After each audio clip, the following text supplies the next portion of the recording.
No livro de Provérbios 18:21 diz que a língua ela tem o poder da vida e da morte.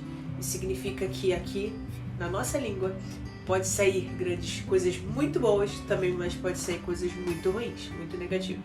Isso significa que a gente precisa ter muita sabedoria em tudo que nós formos falar, tudo mesmo. Seja com nossos filhos, seja com nossos amigos, seja com nossos colegas de trabalho, seja na nossa igreja, enfim, independente. Seja com nosso pai, com a nossa mãe, independente de quem a gente estiver falando, de quem estiver conversando, desabafando, falando sobre a vida, a gente tem que ter muito cuidado.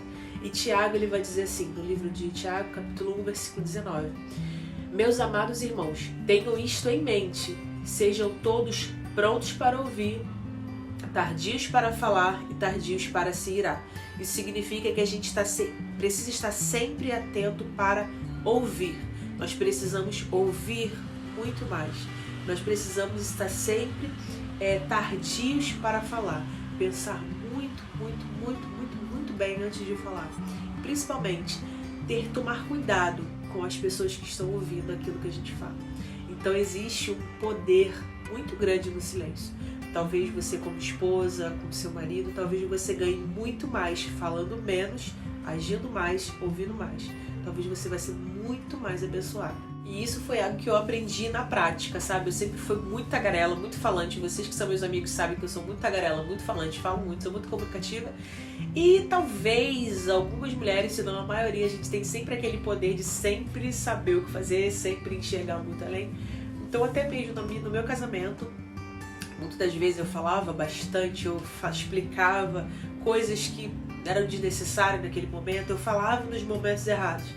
E uma das formas que o Espírito Santo tratou comigo, me ensinou, era a importância de se calar.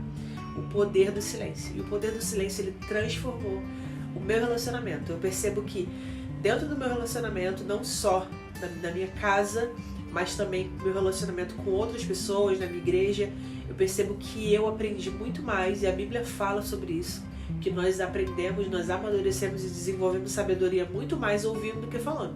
Então eu percebo que algumas batalhas eu ganhei, eu venci ficando calada.